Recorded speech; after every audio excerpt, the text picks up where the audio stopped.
Você está ouvindo o Kanshow, o podcast de animes que desafia o destino episódio por episódio. Coloque seus fones de ouvido e embarque nessa jornada.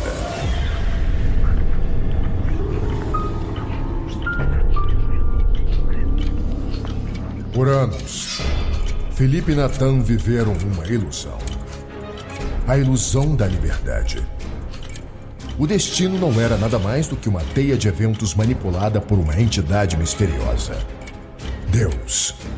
Mas agora, com poderes recém-descobertos, os Stands, eles terão a capacidade de enfrentá-lo e encerrar esse ciclo cruel de uma vez por todas. A batalha final se aproxima, nessa temporada de JoJo's Bizarre Adventure.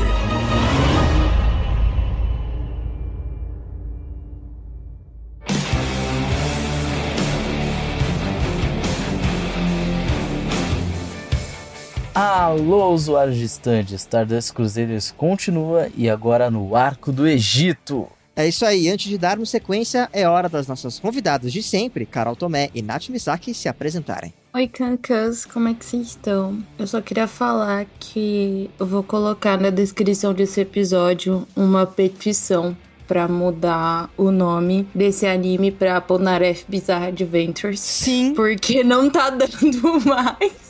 Eu nunca vi um protagonista tão apagado quanto o próprio Jotaro, em que ele não faz nada no próprio anime. E eu não aguento mais, gente. Eu não aguento mais só acompanhar as aventuras do Polnareff, que é ele sendo burro, ou igual aquele meme do você é burro ou você fez curso, porque ele deve ser PhD, graduado. Olá, Cancãs! E eu endosso aí a Carol, porque, assim, apesar da gente ter visto o Polnareff só fazendo cagada, aliás, eu tenho uma lista gigantesca de cagadas do Polnareff aqui pra comentar. Meu Deus. Pois é, eu senti que pelo menos dessa vez a gente viu um episódio que deu trabalho ali pra galera enfrentar, mas foi justamente porque ele teve que enfrentar eles mesmos, né? Então, interessante. Pois é, então vamos discutir esses erros e burrices de Polnareff após a sinopse.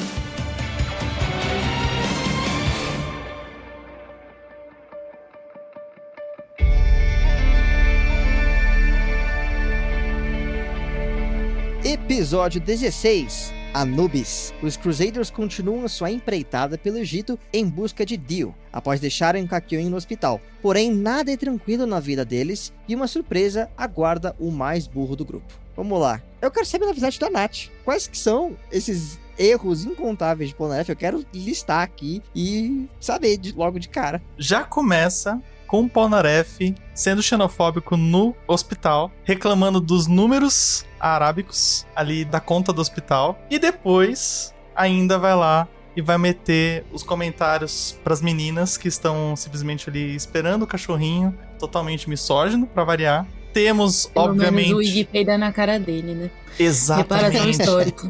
Iggy é o herói dessa história. O Iggy, se não existisse o Iggy, realmente estaria complicado. Temos ele metendo a mão na espada. Não precisaria ter feito isso. Não precisaria ter... Poderia ter deixado lá. Eu coloco uma antes, que é ele indo junto com um desconhecido, o cara tá encarando ele, tipo, eu vou te bater. E aí ele começa a ir, tipo, tem um lugar que tem várias pessoas. Ele começa a ir pro lugar mais afastado possível, seguindo com o cara do lado dele, seguindo o cara que pode atacar ele. E eu, tipo assim, não pensou em pedir uma ajuda em nenhum momento, menina. Ele fica lá, é porque você tem muita coragem e você tem muita burrice, né? Finalmente ele percebeu que vão atacar ele, porque ele tava, tipo, ele literalmente, tipo, ficou com dó da Inhababa e ficou junto com ela e não percebeu que ela tava querendo atacar ele. Aí esse cara, por estar andando do lado, não, vai me atacar. Polnareff, burro demais. Como vai? Não dá pra negar que você é um adversário muito ousado. Vai tentar me atacar num lugar tão aberto e cheio de gente como esse aqui? Eu tenho que reconhecer. Não é todo dia que alguém fica me encarando desse jeito antes de me atacar como você está fazendo. Isso é bem honrado. Esse tipo de coisa é raro entre vocês. Qual é o seu nome?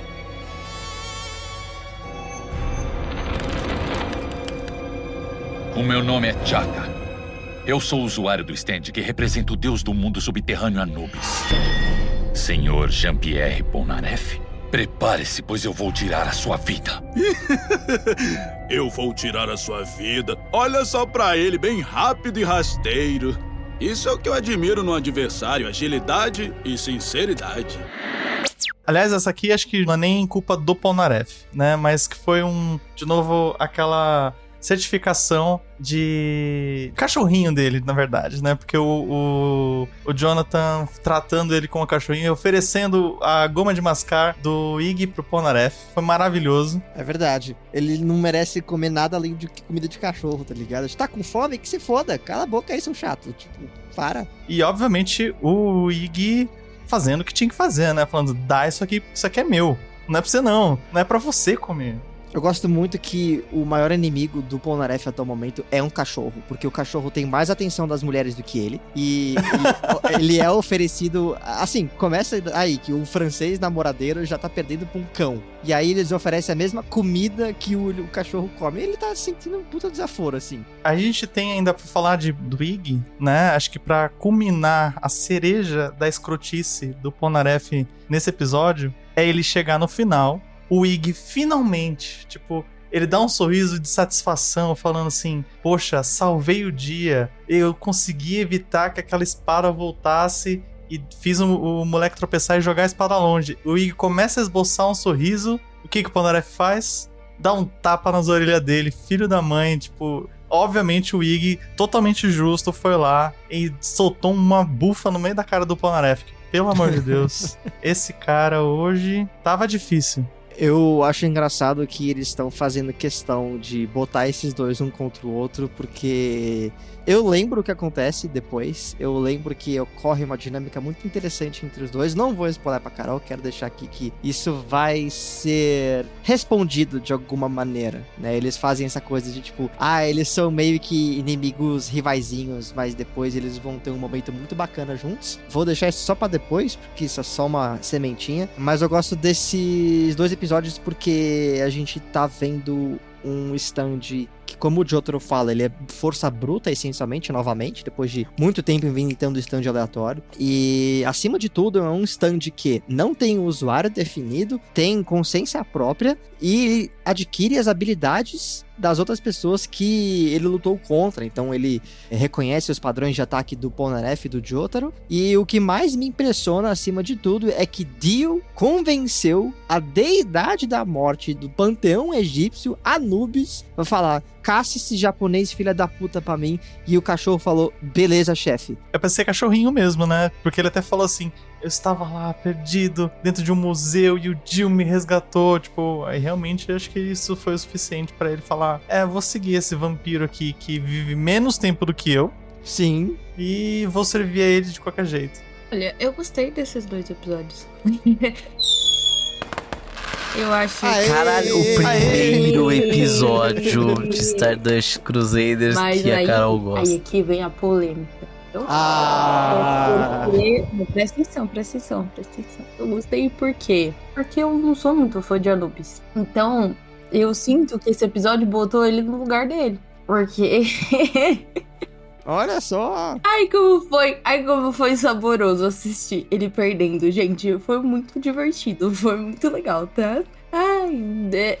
Mas, Carol, por que você não gosta? Quando chegar lá pra falar de Anubis, eu conto pra vocês. Mas, focando aqui no episódio. Eu acho que, como vocês já falaram, né? Era um episódio que finalmente a gente tem alguém que realmente vai bater de frente, não tá usando de tramóias mesmo. Ele tá, tipo, batendo e ele tem um objetivo muito claro, que é matar os Crusaders, e ele continua, né? Ele não fica enrolando, ele não some. E também é ver eles enfrentando, finalmente, alguma entidade que tenha um poderio muito alto, né? Porque eu imagino que, tipo, se o Dio reuniu essas entidades, ou no caso, essas pessoas que têm esses deuses, eu espero, no mínimo, que eles, tipo, né, tenham um pouco mais de força do que as outras cartas e consigam, tipo, pelo menos cansar ou, tipo, fazer com que os Crusaders aprendam algo, né? Que eles entendam algo, tipo... Ou que eles entendam que, tipo, eles precisam fazer algum sacrifício maior pra poder lutar contra essas entidades. Tipo,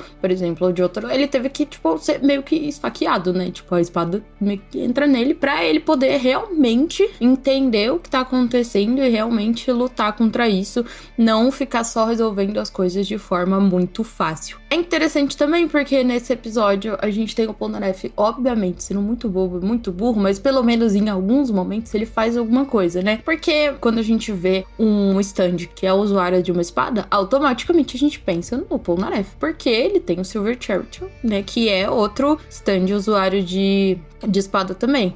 Então, eu achei interessante o ponto dele perceber que, por exemplo, esse cara não tem um mínimo de postura, ele não tem um mínimo de domínio com a espada, é muito mais pelo o movimento da força e da raiva do próprio stand, que depois a gente descobre que é a própria espada, que não tem um usuário definido, porque eu também tava esperando isso, tipo, aparecer um usuário por fora, que não apareceu, mas são dinâmicas bem interessantes. Uma coisa que eu percebi também é que eu acho que eles não levam o Iggy muito a sério, e eu acho que isso pra mim, não sei se vai se desenvolver no futuro, mas pra mim é um problema porque eu vejo o Iggy como um Crusader. Então, tipo, mesmo que ele não saiba falar, mano, se ele tá olhando pra aquela espada, se ele tá fazendo alguma coisa, tipo, o mínimo que você pode fazer é investigar e meio que levar um pouco a sério. Total. Porque realmente, tipo, tirando as vezes em que ele pula e, tipo, peida na cara das pessoas, especificamente no Polnareff, Justificadamente. Justificadamente, não estou criticando o Iggy. Ele sempre ajuda, sabe? A gente veio do episódio anterior em que, tipo, por exemplo, ele começa... Mano, ele basicamente percebe que aquele lá não é o Jotaro, ele traz aquela mexerica bomba de volta. Então, o Iggy tá sempre ali, tipo, igual no outro episódio também do Gabi, em que ele percebeu as movimentações. Então, eu acho que eles teriam vencido aquela batalha muito mais rápido, ou não, tipo, caído nessa do barbeiro lá, se eles tivessem prestado atenção no Iggy, sabe? Então, não sei se isso vai se desenvolver aqui pra frente, mas eu acho que eles têm que parar de olhar pra ele só como um cachorro, mas também como, tipo, um participante ativo desse grupo, né? Que tem um poder, que é um usuário distante, que pode trazer alguma coisa. Provavelmente ele vai ter uma dinâmica mais importante, seguindo o que o Nate falou, mas eu espero ver isso, assim. O restante do episódio foi também bem tranquilo, bem legal. Eu acho que, tipo, a questão das lutas e a questão do poderio, eu achei muito foda esse lance da espada que, tipo, pode escolher o que ela quer cortar ou não. Tipo, ela corta o Polnareff e não corta nem a roupa dele, mano. Ela corta, ela decide, não quero cortar o pilar. Eu gostei também de ver um movimento diferente do Polnareff, tipo, que ele fala, nem o Jotaro conhece esse meu ataque, que eu só uso ele raras vezes. Eu falei, nossa, que interessante, né? E tem alguma coisa. E, né, sigo aí triste porque o Kakyoin tá quase... Espero que ele volte a enxergar e que ele volte em algum momento. Tá no banco. Por que isso aconteceu? É que tem um limite da pare, entendeu? Tipo, precisa ter no máximo 5. Então teve que tirar o Kakyoin pra poder entrar o Iggy. Não, mas aí o Kakyoin ainda fala, não, ainda bem que minha córnea tá intacta. Não, que aconteceu com um amigo meu na escola, que ele perdeu o fluido ocular e, assim, quase ficou cego, mas tá tudo bem com ele. Como assim ele só perdeu o fluido? E, tipo, até o Jonathan assim, meu Deus! Ele meteu um tipo, meu tio morreu disso, tá ligado? Mano, tipo, eu fiquei, gente, como assim o Kakyoin tá ficando cego? Mas é capaz dele chegar lá bem mais tranquilo que eles, né? Porque eles só atacam os Crusaders porque eles estão em bando chamando a atenção. Então, acho que vai dar tudo certo. É verdade, agora eu não parei pra pensar no risco de deixar o Kakyoin sozinho com o poder mais inútil da temporada inteira. Assim, se ele já não acerta o Emerald Splash vendo, cego, então... Agora cego. Ou ele vai encarnar ele vai ter que aprender aquele cara lá do Gabi como é que funciona. Então. Vai encarnar um Shiryu e vai começar a acertar o Emerald Splash de repente. Não, mas eu tenho vários questionamentos nesse episódio, assim, que... eu trouxe. Primeiro, por que o Anubis é uma katana japonesa? Não, mas ela não é uma katana japonesa. O cara lá que achou ela falou que parece uma katana porque a espada é muito bonita, porque ela é bem feita, mas não que ela é. Justo. Eu foquei muito nessa fala aí, eu fiquei, mas por quê? Então, tudo bem não ser. Aqui acho que o Araki deu aquela puxada de lado pro sardinha pro japonês, e, tipo, olha só como fazemos espadas boas, né? Aquela arte milenar de fazer espadas maravilhosas, dobrando ferro 75 vezes pra ficar a lâmina. Porque o bonita. aço é uma porcaria. Porque o aço é uma bosta. Exato. Enfim. Mas enfim, aí outro questionamento é que eu acho curioso que o Shaka, quando ele pega a espada e fica possuído pelo Anubis, meio que a cor do episódio, antes de mudar, já deixa o lábio dele meio roxo, assim. E aí tem umas cenas que as moscas pousam na espada e elas morrem. Não é que elas são cortadas, elas morrem mesmo. Aí será que, tipo, no momento em que o Shaka é possuído pelo espírito da espada, ele já vira um cadáver ambulante? Eu acho que ia ser um conceito muito foda. Eu tive essa impressão também. Eu pensei nisso, sabia? Quando ele tá, tipo, caminhando com o lado do Polnareff, tipo, tem alguns momentos que a pele dele parece muito esverdeada. Aí parece muito essa questão de cadáver. Porque muitos consideram Anubis o deus da morte. Mas ele não é necessariamente o deus da morte, porque existe Osíris. Ele é mais o deus do, tipo, de embalsamento. Tipo, ele faz a questão das múmias. Então, tem toda uma questão nesse ele é o sentido. IML. Ele é relacionado... Ele é o IML. Exatamente. Que é relacionado à morte, mas é muito mais físico do que, tipo, espiritual do jeito de Osíris, que é o deus do submundo, que seria, tipo, sei lá, se a gente fosse comparar entre muitas Então aspas, ele um zumbifica. Hades. Ele zumbifica, né? Que é a mumificação, que é um processo que até hoje você acha a múmia que tá muito bem feita. Então, talvez, né? Anubis sabia fazer o trabalho dele. Mas aí tem um pequeno problema. Se fosse o caso de, tipo, a pessoa que possui a espada e é possuída pela Anubis, ela morresse, o Polnareff teria morrido também quando ele tivesse soltado. Mas o Araki esquece, né? Assim como ele esqueceu que o Araki que ele tinha essa porra desse ataque de largatixa da espada, de soltar o rabo, né? Que vai voltar quando? Vai voltar nunca. O rabo do Silverchair. Vai se fuder. Porra, Justo, ok. toda vez que eu vejo essa cena, eu fico, filha da puta, podia ter usado isso 50 mil vezes durante o anime, mas não. Eu só vou usar em momentos muito complicados. Ele podia ter usado contra o stand lá do boneco assassino. Ele podia ter usado em um monte de jeitos diferentes, né? Mas não, vou usar 2 vezes no mesmo episódio. Aliás, falando sobre o Shaka e a apresentação da espada. Quando foi apresentado o stand e tal, né? Que tava ali andando com o irmão dele e tudo mais. Eu achei engraçado que o narrador, ele falou uma coisa...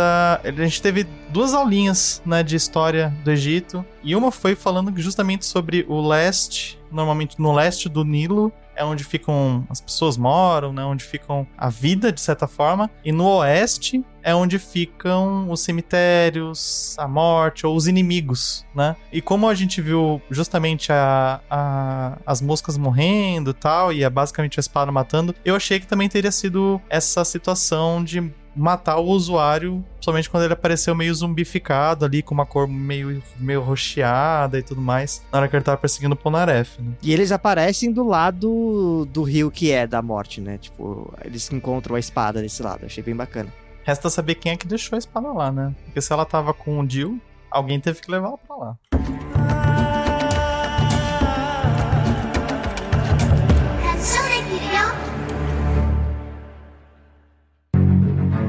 Quer se divertir num programa no melhor estilo game show japonês?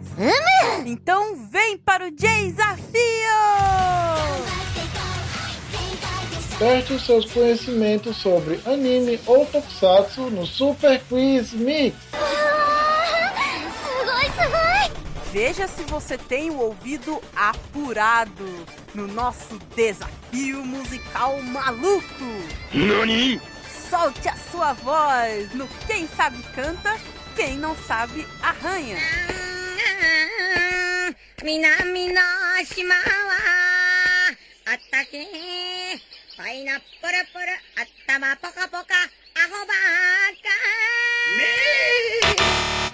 Venham relembrar aquela cena marcante de um anime ou tokusatsu no qual quem como. Nós estamos em todas as plataformas de podcast. É só digitar J Safio. Vem se divertir com a gente no J-Desafio!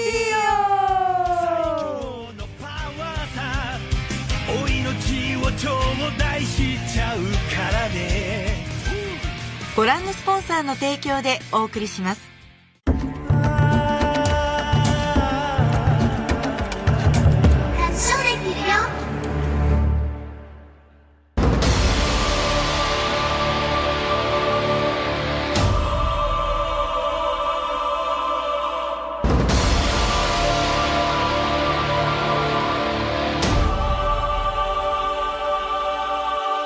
Eu acho só engraçado que esse episódio é um dos poucos em que não ser um usuário de stand deve ser muito confuso, porque eles estavam ali lutando no meio da cidade, e eles não vão ver nem o Star Platinum, nem o Silver Chariot, mas a espada eu imagino que eles veem, então eles devem ver uma... Parece que o Polnareff tá tentando bater no Jotaro, só que aí quando eles brigam com os stands, os dois eles só estão parados ali. E os espíritos estão se trocando. Então eles veem dois caras de... congelados.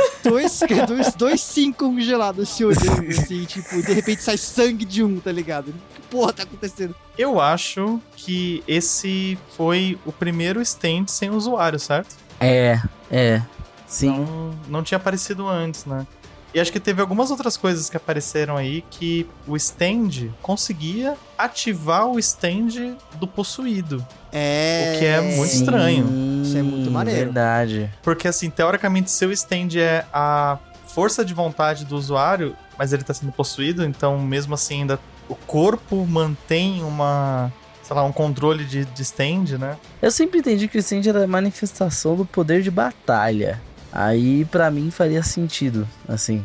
Mas se o Polnareff não estava consciente pra manifestar esse poder de batalha, como que o Anubis poderia manifestar isso, entendeu? Significa que, e aí a gente entra na filosofia da mente, que algumas pessoas acreditam, né, a teoria de que a consciência humana, ela provém também de uma parte da matéria do nosso cérebro, do nosso corpo, que é imprescindível que essa ligação exista, tá ligado? Então, assim, pode ser que o stand não seja só uma manifestação psíquica, mas também esteja intrínseco ao corpo do Polnareff, e aí, assim, dessa forma, o Anubis consegue manifestar, o que é muito maneiro, porque o Jotaro essencialmente foi um 2x1 muito louco, tipo, segurando uma espada e o braço do Silver Chariot, fazendo uma pose iradíssima, muito maneiro esse conceito. Foi o Jotaro contra o Kirito, né? No estilo de duas espadas lá. Nossa, que exemplo bosta, Felipe. Não sei se você quer falar de Sword Art Online. Filha esse anime, que merda, mano. Felipe, sou muito otaku, sim. Podia ter falado, o Jotaro contra o Musashi, mestre da técnica de duas espadas. Então. Mas enfim, daí talvez seja porque, no final, os stand users, eles não têm um stand, mas eles são um stand também, então fica uma mudança de paradigma aí, né? O que é também que eu queria entender é essa dinâmica de que o usuário original do stand foi o ferreiro, há 500 anos atrás, que criou a espada. E aí talvez embutiu o stand na espada, só que quando o próprio usuário morreu, o stand ficou. Mas aí tem uma pergunta pra vocês. O Anubis, ele é um stand ou ele é uma entidade? Porque, tipo, o deus Anubis já existia. Então, o que é o stand? A espada ou o Anubis em si? Ou o Anubis, por exemplo, vamos supor que o stand seja a espada e o poder de corte, talvez. E aí o Anubis controla a espada e o poder de corte, porque ele é uma entidade que consegue dominar o stand. E aí faria sentido ele conseguir dominar o stand do Polnareff, por exemplo. Porque aí seria uma coisa separada. Porque eu não entendo o Anubis como um stand. Pra mim, ele é uma entidade que dá um poder a mais pra aquele stand que já existia daquele usuário que já morreu. Mas ele fala que o meu mestre me colocou na espada, sei lá quantas centenas de anos atrás. Então me dá a entender que o Anubis é um stand. E assim, como que o maluco fez alquimia de stand na porra de uma espada? Isso não faz menor sentido, porque o stand é de uma pessoa, objetos não manifestam o stand. Mas entidades manifestam em objetos, sabia? Porque entidades... Mas aí é a regra do Araki. O Araki é jovem místico. A gente tem que saber disso aí. Entendeu? Ele fez um servidor. Com tanto stand aí, eu acho que pode ser. Faltou fazer revisão, Carol. Check tá lá. Mas eu imagino assim que talvez aquela dinâmica de objetos amaldiçoados, objetos que ficam presos, O Japão digamos tem assim, em muito alguma com coisa. isso, né? Tem. Muito objeto amaldiçoado. É uma bastante. coisa muito shintoísta, Uhum. porque os objetos, cada objeto tem uma vida, né? Tem uma alma, porque ele pressupõe de algum elemento. Então, os objetos, eles têm isso, eles podem ser, eles têm sentimento, né? Tipo, por exemplo, Jujutsu também, outras coisas. Então, eu imagino que é nesse ponto que o Araki traz, entendeu? Talvez o objeto tenha, tipo, mantido o sentimento do próprio usuário, que fez com que o Anubis conseguisse se manifestar, né? Tanto que meio que, tipo, o objeto ficou parado, né, durante um tempo, que ele tava lá, que ele fala que ele tava naquele museu, e o que despertou ele, a motivação, foi o Dio. Então, às vezes, o objeto tinha muito sentimento, muita raiva dentro de si, aí, tipo, né, acabou despertando. Como que o Dio achou esse objeto? Falou assim pra ele, papo de coach, vem comigo, mata esses caras, a gente vai dominar não sei o quê. Aí mano. é o Dio, né, mas... Agora, finalmente, a gente teve uma história de possessão, que eu tô falando aqui de várias histórias que poderiam ter tido uma história de possessão, desde, sei lá, de alguns 4 ou 5 episódios pra trás. E agora, finalmente, uma história de possessão de um Crusader pra que eles se enfrentem. A gente tem trabalhado a temática de filme de terror faz tempo já, né? A gente passou por diversas referências a outros filmes. Acho que uma coisa que sempre é natural de filme de terror é filme de possessão. E acho que esse cobre um pouquinho pra esse lado, assim. E eu acho bacana. Principalmente porque você tem que enfrentar os seus amigos, né? Então, a partir do momento que você fala, poxa, existe alguém possuído, e se eu for com tudo, eu vou matar a pessoa que eu gosto, teoricamente, né? Então, essa dinâmica faz com que esses 2 episódios, pelo menos pra mim, tenham sido interessantes, porque aí a gente viu, tipo, se até então a gente tava vendo um monte de vilão meio panaca e tal, fazendo cagada, agora a gente tá também enfrentando um vilão meio burro, porque possuiu o Polnareff, né? Mas, pelo menos o Jotaro tava ali, tipo, não posso ir com tudo, porque se eu for com tudo eu vou matar o Polnareff. É uma decisão difícil, né? Pelo menos eles se colocam em decisões diferentes do que eles já estão acostumados, instiga alguma coisa. Viu, Araki, o que dá quando você coloca um pouquinho mais de motivação, roteiro nas coisas? Olha o que sai, uma coisa muito melhor. Olha só o que acontece, entendeu? Eu sinto que ele tava no período de transição, o Araki, agora ele tá pegando no tranco, entendeu? Ele tá, por exemplo, a personagem que tá no final do episódio, ela parece interessantíssima, tipo, pra o que vai vir a seguir, né? Então, eu acho que agora ele tá pegando o tino e aí a gente tá sentindo um pouquinho mais do que ele quer trazer pro Egito e o que ele quer trazer pra essa nova jornada com esses novos personagens, né? Até porque eu sinto que tudo isso é, tipo, só uma questão de pavimentar o espaço pra quando o Dio chegar, de fato, e ele brilhar, né? Porque eu espero, sinceramente, que tenha pelo menos uns 5 episódios ali que a gente vê alguma coisa do Dio, porque se acabar tudo em 2 episódios, eu vou ficar muito revoltado, porque a gente passou esse tempo todo só enfrentando esses mais ou menos pra chegar lá no Dio, 2 segundos, dá tipo assim, um socão na cara dele, um ora e acabou. Espero que não. Eu só tenho que dizer que a apresentação dessa mulher que vai vir no próximo episódio, ela é muito esquisita e só a Jojo poderia fazer isso, porque começa com uma puta aula de história e sociologia do Egito, o cara fala o nome da roupa, o tipo, que é engraçado, né, comparado com a xenofobia que a gente tá acostumado, né? Ele não, mas dá aí valor pra etnia, ele troca a xenofobia tipo... por misoginia, porque ele tava falando, exatamente. No Egito tem 4 etnias, A, B, C e mulher gostosa. Na verdade, ele não troca porque o protagonista desse anime é o Jotaro, né? Então a misoginia nunca nunca foi embora. Ele só tá sendo misógino agora diferente. Mas eu achei incrível que as etnias do Egito é A, B, C e mulher pernuda. É assim que ele descreve. Tipo, tem 4 tipos de pessoa no Egito. O cara que usa o chapéu tal, o cara que tem a pele tal, o cara que usa a roupa tal e a mulher coxuda. O que é isso? Não, mas o que eu entendi, na verdade, é que ele falou assim, são 4 etnias, aí falou o nome das 4, mas todas elas têm algo em comum, tipo, mulher gostosa. Mulher gostosa, tipo, e todos eles fazendo o quê? Machismo, né, e misoginia. Machismo, olha complicado. Só. E o Jotaro que mandou um, tipo, pacote anticrime do Moro, assim, tipo, ele tava ali com a espada enfincada no meio da barriga, assim, aí ele fala pra Nobis, pare, se você enfiar mais fundo será assassinato. Pare, por favor, pare agora. Não empurre mais essa lâmina no meu corpo. Ou vai ser o fim. Empurro sim! Eu vou retalhar todas as suas entranhas! Eu vou fazer você em pedaços! Não me diga, seu filho da puta! Ai, calme, senhor, não me assalte, é contra a lei. Nossa, como você sabe disso? Eu sigo o Dr. Joestar nas redes sociais. Porra, vai se fuder, mano.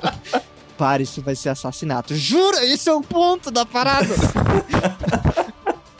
O episódio tava indo muito bem, até o final e tal, possessão e tudo. E aí, obviamente, por ser uma história bizarra, tinha que acabar com o Anubis ali morrendo, né? Entre aspas, de uma forma bem cômica e bem bizarra, porque você fala assim, ele vai se salvar. Vai se salvar, e tipo, não. Olé, caiu no mar. É por isso que obras de arte como essas devem ser armazenadas no Museu Britânico. Anunciado, Felipe Joestar. Atenção, né, Picky Pocket? Atenção.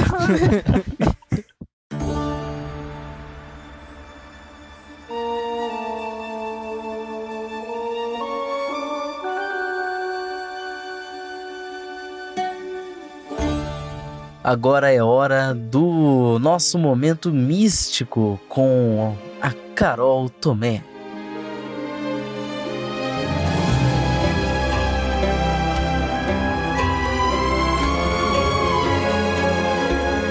Nossa, eu me sinto muito João Bidu toda vez que eles fazem isso. Parece que eu vou ter minha própria página no personagem. Logo mais você tem seu programa na TV Gazeta, vamos lá. Bom, então, falando sobre Anubis, né? Aqui tá ele pra vocês na nossa cartinha. Ele está, no caso, virado, né? Diferente das outras cartas que tava... Ai, eu nunca sei quando é vertical ou horizontal. Eu sou meio burra com esses negócios. Mas...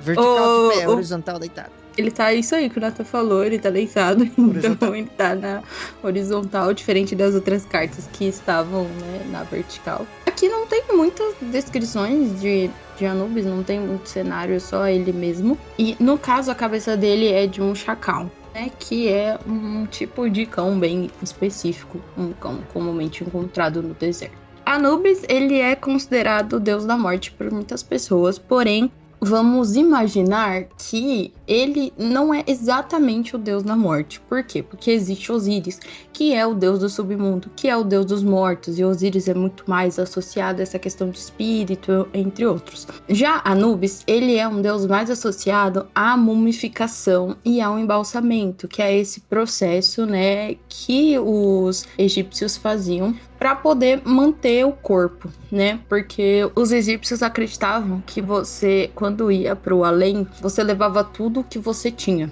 Então, tipo, as pirâmides eram lotadas de ouro, de diversas outras coisas. Então, o seu corpo, ele também tinha que estar preservado. Logo, você fazia todo o processo de mumificação. Inclusive, curiosidades aleatórias, é que durante um tempo, ingleses e europeus no meio no geral, acreditavam que comer pedaço de múmia ou tomar chá com múmia curava doença. Então, eles faziam esse negócio assim que era, né, assim, e eles fizeram nojento tanto pra caralho, que é comer cadáver, tá? Eles fizeram tanto isso que centenas de múmias desapareceram. Caralho, a gente tem menos registro de múmias hoje, porque esses caras ficavam fazendo chá, velho. Estavam fazendo chá, comendo múmia, muito divertido, né? Eles achavam que curava de doença, ou que fazia eles viver mais, e todas essas coisas, assim. Anubis também é um dos deuses que fica no tribunal de julgamento, né? Junto com Thoth, Osíris, entre outros, que é todo esse processo que o espírito faz quando ele passa, né, pelo além. Particularmente, vou falar pra vocês, eu não gosto muito dele, não. Que é o que eu tinha falado no episódio, e agora eu vou explicar pra vocês. Eu acho Anubis uma entidade muito arrogante. Porque, não sei se todo mundo assistiu American Gods, mas em American Gods a gente consegue ver a influência que a cultura pop tem em cima de um deus. E que a gente cria novas entidades. Como a entidade do dinheiro, a entidade da internet, televisão, rádio, nananana. Então, eu acredito que Anubis, ele é muito influenciado pela cultura pop, no sentido de que ele é um deus muito conhecido. Então, você pode falar de diversos deuses egípcios, mas Anubis com certeza vai ser um deus que você vai falar. E aí, eu acho que isso transformou a figura dele em uma forma muito arrogante. Então, pra mim, ele é um deus muito metido, ele é um deus muito arrogante, assim. É uma entidade que também... A gente não tem acesso a muitos cultos originais de Anubis, exatamente por causa dessa mudança da questão da cultura pop, então a gente não sabe o que é errado ou não. Então faz com que seja uma entidade bem crítica. E aí, eu gostei muito da representação dele dentro desse episódio, porque ele se perde no próprio argumento, né? Ele fica, tipo, repetindo que depois que eu enfrento um usuário, eu nunca perco. Isso não acontece comigo. E aí, perde, entendeu? Mas eu também acredito que é uma representação interessante de todos os deuses que a gente teve até agora. Eu acho que o que ficou mais bem representado na carta e no stand foi o próprio Anubis, por a gente ter essa questão de se manter durante anos no mesmo lugar. Eu acho que até é como se fosse uma analogia para o processo de mumificação, ele estar na própria espada, e para mim isso foi muito legal. Foi tipo uma sacada inteligente do Araki, que tem uns episódios que ele não faz uma sacada inteligente dessa, né? Que ele tem feito umas coisas meio feias. Mas essa questão de possessão também eu achei bem interessante por ser correlacionado à morte. E é isso, assim, que eu achei. O que vocês acham? Eu não tenho muito a acrescentar, não. Só achei genial a sacada do que tu pegou aí, da mumificação do Anubis na espada. Não tinha parado pra pensar nisso, não. Pra mim fez muito sentido. A questão da arrogância bate muito bem. Tudo bem que é a sua interpretação e o que você acha dele, mas o que a gente vê no episódio bate certinho com o que você acha. Dele ser extremamente arrogante e falar que agora que eu tenho o poder dos outros eu não perco mais, como você bem falou. E eu não sei, eu acho curioso essa coisa dele cortar o que ele quer. Não é que ele, tipo, corta coisas vivas, ele corta o que ele quer. Tanto que ele deixou de cortar o pilar uma vez, cortou na outra vez. Ele corta quando convém, sabe? Tem uma cena também, né, que ele fala, nossa, eu fiquei ansioso, esqueci de desativar meu poder de corte, que era pra ele bater na costa, né? Verdade. Pra poder sofrer. E aí, né? Então pode ser que seja um poder ligado a emoções, talvez. E eu acho que é por isso que também durante o episódio a gente vê ele bastante afetado. Quanto mais afetado ele fica, mais ansioso, mais, tipo, meio que poderoso ele vai ficando, mais rápido, mais... não necessariamente inteligente, mas ele vai ficando mais sagaz. Só que é exatamente essa falta de controle da ansiedade dele que faz ele perder. Porque ele não consegue ver o jogo que o Jotaro tá fazendo. Né? De, tipo, fazendo você chegar perto dele pra ele acabar com a espada, sabe? E ele não parou pra pensar, por exemplo, que a espada dele já tava na metade. E, tipo assim, pensa assim comigo. Se ele já é um stand ou uma entidade, como a gente ainda não chegou numa conclusão, e talvez a gente nunca conclua, que tá numa espada, eu cuidaria muito bem daquela espada, ou de todo o processo. Porque, tipo, o Jotaro quebrou a espada no meio e ele, tipo, continuou assim, porque foi muito fácil pros Crusaders, no caso, né, pro Jotaro e pro Polnareff, entender que o problema tava na espada. Então, tínhamos que destruir ela pra poder, né, vencer, já que não tinha uma pessoa. E ele não se preocupou em nenhum momento em proteger a própria espada, por exemplo, que seria o próprio corpo dele, ou o objeto, né, pra que ele não fosse destruído.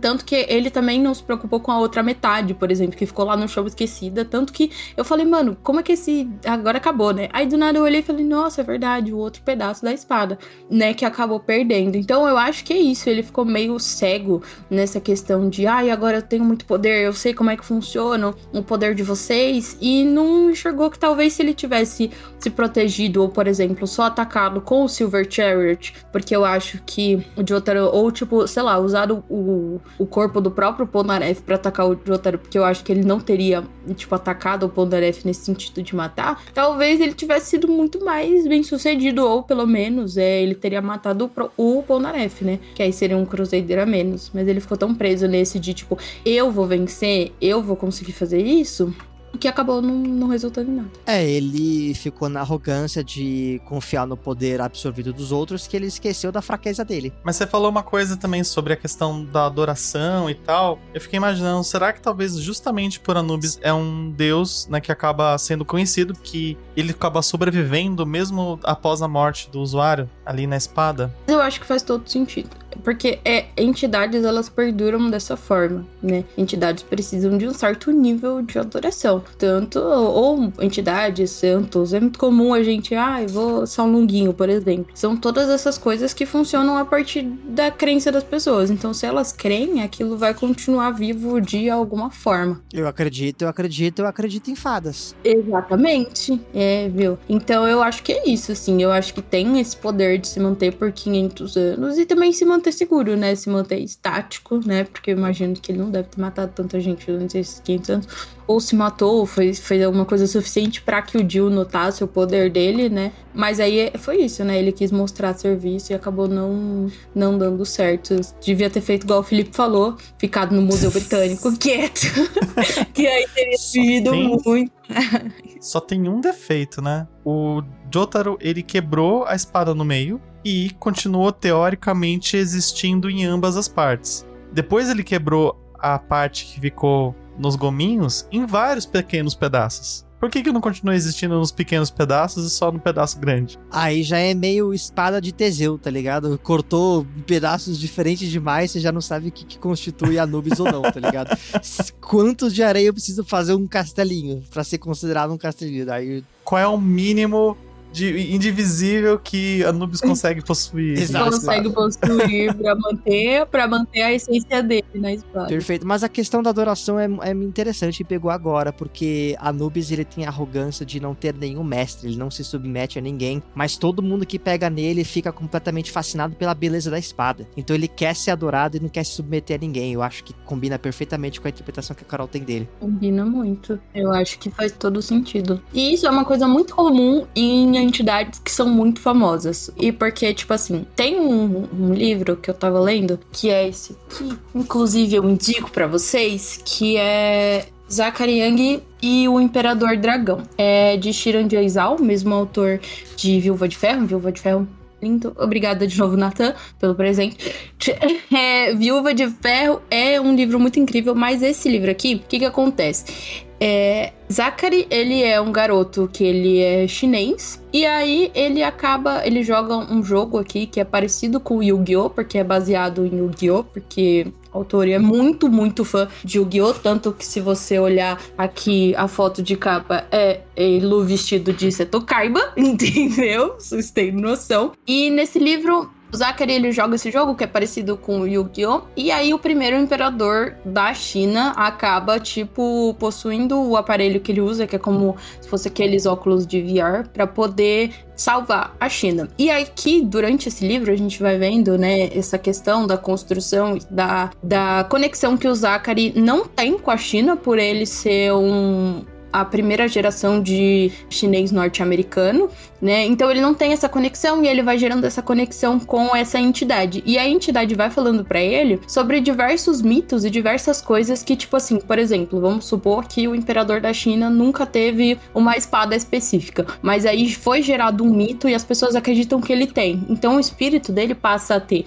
Então entidades que às vezes eram, tipo, muito fracas na originalidade, conforme as pessoas vão acreditando nela e vão colocando coisas, ela começa a passar a ter, tipo, objetos, sabe? Ou tipo, nossa, esse imperador, ele tinha um olho verde, sei lá. Vamos supor que o olho dele era castanho, mas tantas pessoas acreditam que ele tem esse olho verde que acaba virando realidade. E eu acho que o Anubis é muito nesse sentido, sabe? De, tipo, vão colocando diversas coisas neles e em outras entidades que acaba, tipo, não perdendo a essência, mas vai adicionando tanta coisa que você consegue ver, tipo, multifacetas de uma mesma entidade. No caso, essa faceta é uma entidade que é, tipo, grande o suficiente, que tem um reinado suficiente no submundo, se submeter a ficar dentro de uma espada, sabe? Pra mim, eu acho que ele seria muito mais inteligente ou muito mais ardiloso em relação a isso, do que, tipo, saber que você pode ficar num objeto que pode ser facilmente destruído, sabe?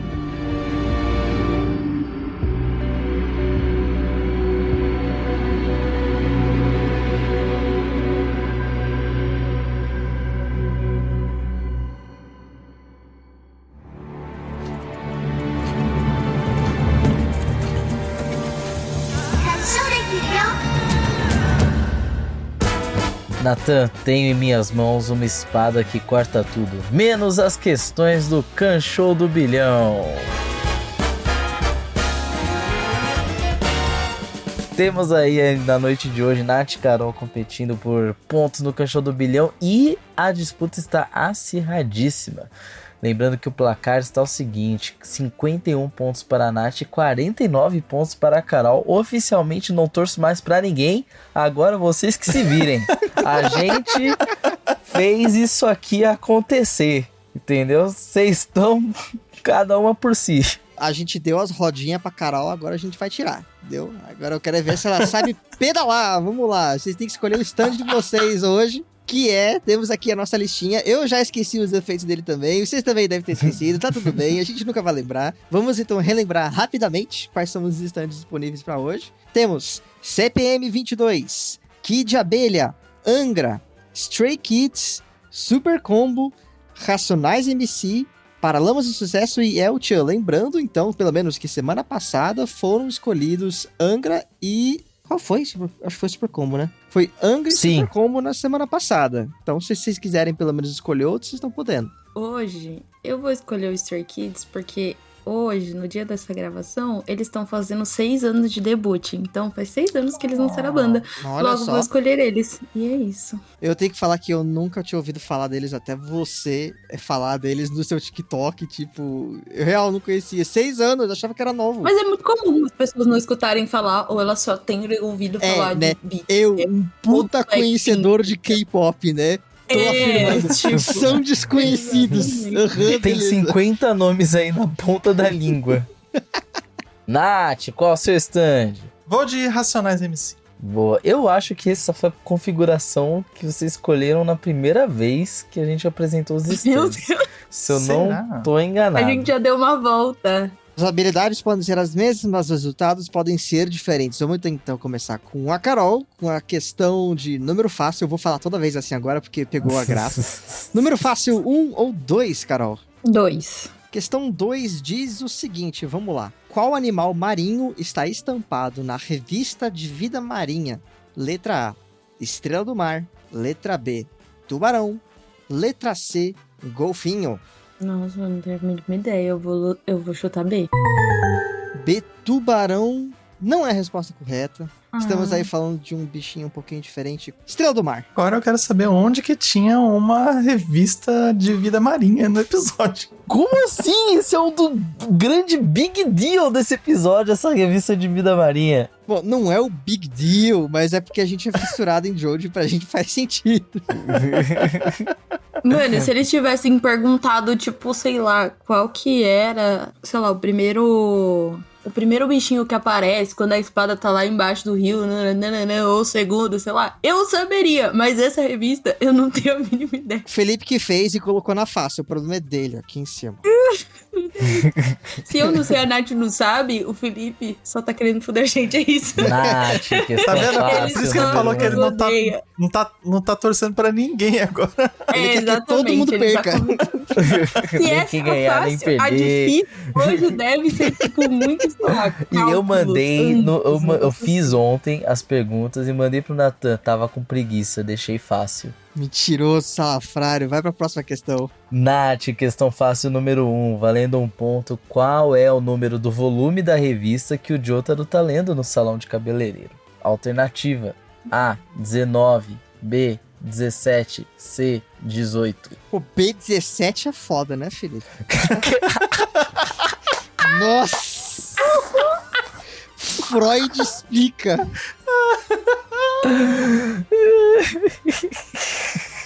Resposta A. Resposta A de errado, né? Que é 19. A resposta C de certo é a 18. Carol já ensinou a chutar aqui no Kanshou do Bilhão. E B17 é claro que, né? Tá errado. Então... Tá errado. Vamos lá, Carol. Vamos ver se sua sorte está com você nas questões médias. Número 3 ou número 4? Número 3. Número 3 diz o seguinte. A bacia do Rio Nilo ocupa uma área de quantos quilômetros quadrados? Letra A, 3.374.000. Letra B, 4.558.000. Ou letra C, 3.349.000. Eu não tenho a mínima ideia, então eu vou chutar a letra A.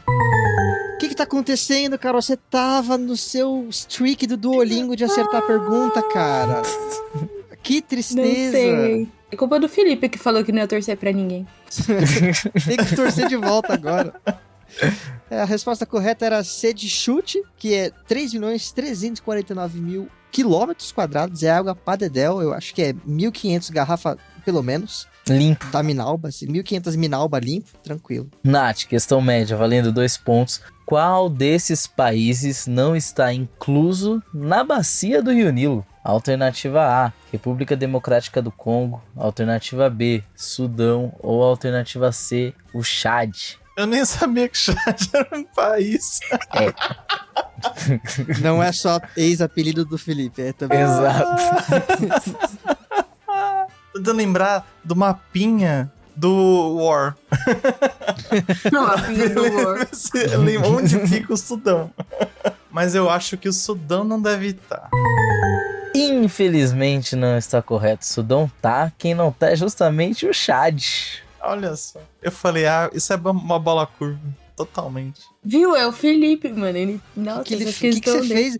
Onde que isso tá fácil, mano? Eu devia ter revisado isso melhor. Porra, eu pensei... Não, gente, vamos lá. Pensei, Rio Nilo. Vou na wiki do Rio Nilo. Aí vai lá na wiki do Rio Nilo e aí aparece lá as informações, cara. Vai, Carol. Eu quero saber se você, então, vai ter sorte com as questões difíceis, número 5 ou número 6. Eu vou de número 5. Número 5 diz o seguinte: no fim do episódio, uma mulher segura o guia turístico da cidade de Luxor, uma cidade que cresceu a partir das ruínas de Tebas. O Nilo separa Luxor em 2 partes. Na margem oriental fica o templo de Karnak, o maior do Egito Antigo, que era dedicado à tríade tebana, no qual não estava incluso o seguinte deus. Para de sorrir pra mim, Felipe, seu fudido.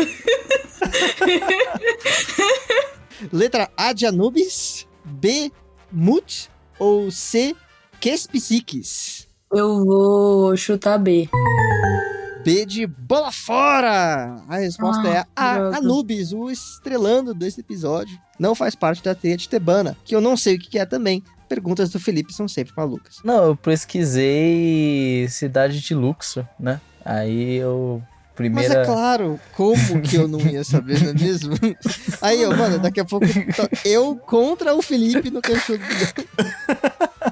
Tudo bem, Felipe, minha resposta será nas ruas, tá? Eu vou juntar os campeões. O gigante está acordando. Vai acabar com você. O gigante acordou. Nath, vamos lá. Questão difícil valendo 3 pontos.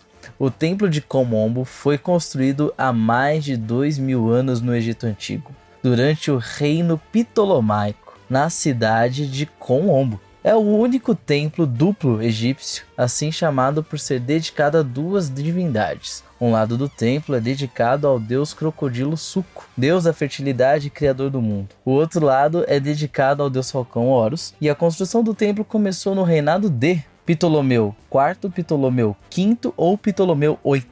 Então precisávamos ter estudado a história do Egito Antigo. Sei lá, mano, o Felipe mandou um tipo... Hoje, na aula de história, arigato!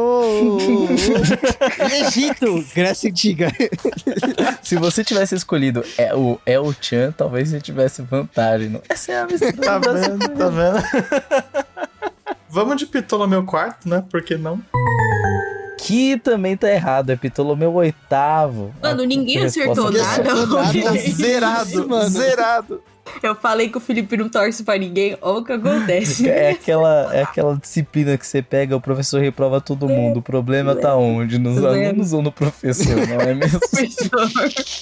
É isso aí, mas não é porque todo mundo errou que as coisas não vão mudar, porque a gente tem que ver qual que vai ser a pontuação baseada no poder dos estandes. Pra começar, a gente tem que... A Carol escolheu o Stray Kids, que é fácil da gente calcular. O Stray Kids disse que todos os seus pontos ganhos serão dobrados, mas o do seu oponente também. Então fica elas por elas, 0 vezes 2 ainda. Dobro de 0. Estamos, não, beleza. Pelo menos, né, não escolhi nada que fosse me maltratar e nada que fosse beneficiar nada. E o Racionais... Nossa, vocês escolheram os stands que mais se fuderam só em errar a questão. Impressionante. O Racionais MC diz que se você acertar a mesma quantidade de questões que seu oponente, dobre os seus pontos ganhos. Se não, perde 3 pontos. Vocês acertaram a mesma quantidade de questões, de fato. 0. De novo, 0 vezes 2 igual a 0. Felipe adorou essa prova axiomática de que 0 vezes alguma coisa é 0, tá ligado? E falou, hoje é sobre isso. Como ninguém sai ganhando. podemos demonstrar? Ninguém ganha, ninguém perde, todo mundo sai perdendo. É isso. É isso aí. A gente tá igual, mano. Mano, esse é o Kanshou do milhão mais sem emoção que tem. Continua 49 a 51 e até a próxima.